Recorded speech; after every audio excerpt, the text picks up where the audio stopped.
सोचो, एग्जाम से ठीक एक दिन पहले आप बिजनेस स्टडीज का चैप्टर खोलते हो और सामने इतनी सारी हेडिंग्स देख के एकदम से कंफ्यूजन हो जाता है कि भाई क्या याद करूं और क्या छोड़ूं। तो चलो इसी कंफ्यूजन को सॉल्व करते हैं। वेलकम टू नर्डी साइड, जहां हम बिजनेस स्टडीज को बिल्कुल सिंपल और एग्जाम ओरिएंटेड तरीके से समझते हैं। आज हम फाइनेंशियल मार्केट्स चैप्टर का एक कंप्लीट वॉक थ्रू करने वाले हैं। सारे कॉन्सेप्ट, सारी हेडिंग्स और सारे इंपॉर्टेंट पॉइंट्स एकदम स्ट्रक्चर्ड फ्लो में कवर करेंगे ताकि एग्जाम में तुम्हारा एक भी क्वेश्चन ना छूटे। और हाँ, अगर आपको इस चैप्टर के इंपॉर्टेंट नोट्स, केस स्टडीज और पिछले साल के क्वेश्चंस चाहिए तो आप हमारे टेलीग्राम चैनल ज्वाइन कर सकते हो। लिंक आपको नीचे पिन कमेंट में मिल जाएगा। ओके, तो ये है हमारा आज का रोड मैप। इन 6 सिंपल स्टेप्स में हम पूरा चैप्टर ऐसे कवर करेंगे कि सब कुछ आसानी से समझ भी आएगा और हमेशा के लिए याद भी रहेगा। Let's start. सबसे पहले ये समझते हैं कि आखिर ये चैप्टर इतना इम्पोर्टेंट क्यों है। देखो, बोर्ड एग्जाम्स में इसकी वेटेज काफ़ी अच्छी है। इससे ज़्यादातर डेफिनेशंस पूछी जाती हैं, money market versus capital market जैसे डिफरेंस वाले क्वेश्चंस आते हैं, और स्टॉक मार्केट का जो ट्रेडिंग प्रोसीजर है उस पर प्रोसेस बेस्ड क्वेश्चंस आते हैं। तो चलिए शुरू करते हैं सबसे बेसिक सवाल से। ये फाइनेंशियल मार्केट आखिर होता क्या है? बिल्कुल सिंपल शब्दों में फाइनेंशियल मार्केट एक ब्रिज की तरह काम करता है। ये उन लोगों से पैसा लेता है जिनके पास एक्स्ट्रा सेविंग्स है, जैसे हमारे घरों में, और उस पैसे को उन लोगों तक या उन कंपनीज तक पहुंचाता है जिन्हें ग्रो करने के लिए फंड्स की जरूरत है। इसी को हम एलोकेटिव फंक्शन कहते हैं, बेसिकली पैसे को सही जगह पहुंचाना। अब आगे बढ़ते हैं और देखते हैं कि ये मार्केट काम कैसे करता है। इसके 4 मेन फंक्शंस हैं और ये एग्जाम के लिए बहुत ज़रूरी हैं। पहला है मोबिलाइजेशन ऑफ सेविंग्स। ये लोगों की छोटी छोटी सेविंग्स को इकट्ठा करके प्रोडक्टिव इन्वेस्टमेंट्स में लगा देता है। दूसरा, प्राइस डिस्कवरी। यहाँ डिमांड और सप्लाई के बेसिस पर फाइनेंशियल एसेट्स जैसे शेयर्स की प्राइस डिसाइड होती है।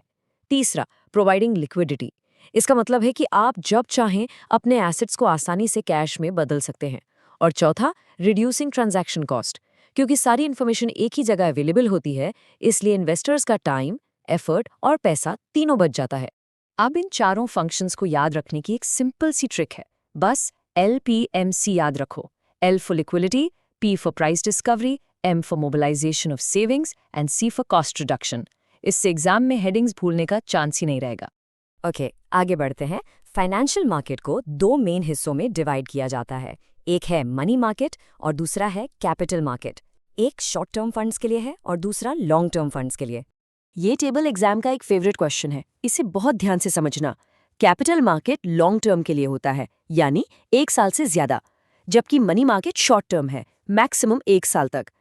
कैपिटल मार्केट में हम जैसे आम लोग यानी रिटेल इन्वेस्टर्स भी पार्टिसिपेट कर सकते हैं, बट मनी मार्केट के प्लेयर्स बड़े होते हैं, जैसे RBI, बड़े बैंक्स। इसीलिए कैपिटल मार्केट रिस्कियर है पर रिटर्न भी ज्यादा देता है, और मनी मार्केट काफी सेफ है पर उसमें रिटर्न थोड़ा कम मिलता है। कैपिटल मार्केट के भी आगे 2 पार्ट्स हैं।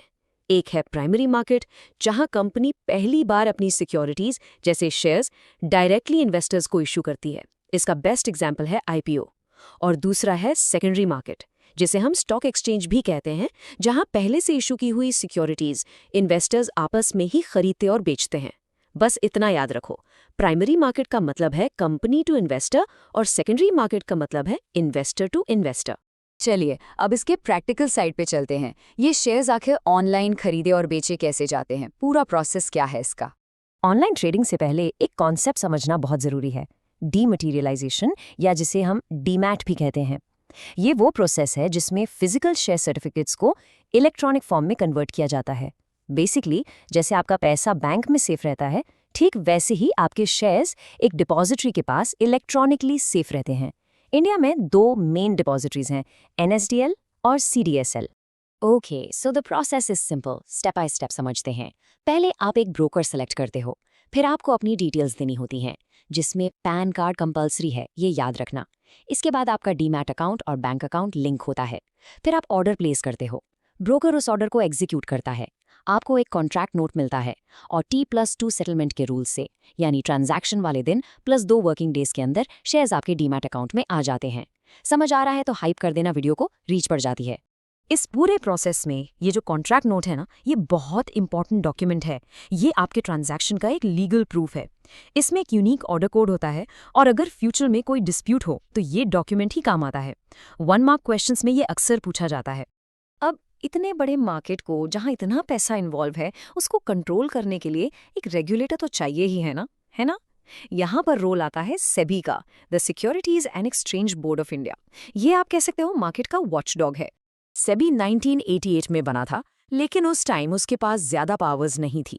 उस दौर में मार्केट में बहुत सारी गलत चीजें हो रही थी, जैसे प्राइस रिगिंग, इनसाइडर ट्रेडिंग, जिससे इन्वेस्टर्स का भरोसा उठ रहा था।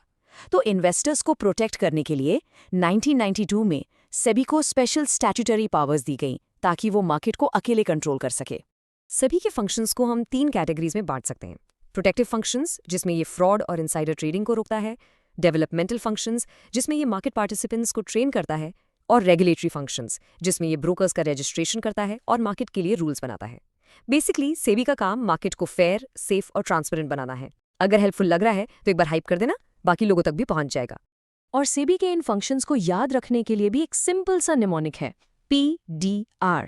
P से प्रोटेक्टिव, D से डेवलपमेंटल और R से रेगुलेटरी। इससे लॉन्ग आंसर्स में सारे पॉइंट्स लिखना बहुत आसान हो जाएगा। चलिए अब एग्जाम से पहले एक फाइनल क्विक रिवीजन करते हैं और उन कॉमन मिस्टेक्स को देखते हैं जो स्टूडेंट्स आमतौर पर कर देते हैं। तो चलो जल्दी से सारे मस्ट रिमेंबर पॉइंट्स रिवाइज करते हैं। पहला, फाइनेंशियल मार्केट का मतलब है creation and exchange of assets. दूसरा, कैपिटल मार्केट है लॉन्ग टर्म के लिए, मनी मार्केट है शॉर्ट टर्म। तीसरा, प्राइमरी मार्केट में नए शेयर्स आते हैं, सेकेंडरी में पुराने। चौथा, डीमटेरियलाइजेशन मतलब फिजिकल शेयर्स को इलेक्ट्रॉनिक बनाना। पांचवा, ट्रेडिंग प्रोसेस के 7 स्टेप्स हैं और T+2 सेटलमेंट रूल है। और आखिरी, सेबी के PDR फंक्शंस। और हाँ, एक कॉमन मिस्टेक जो बिल्कुल नहीं करनी है, मनी और कैपिटल मार्केट के इंस्ट्रूमेंट्स को आपस में मिक्स मत करना। शेयर्स कैपिटल मार्केट का पार्ट है और T-बिल्स मनी मार्केट का।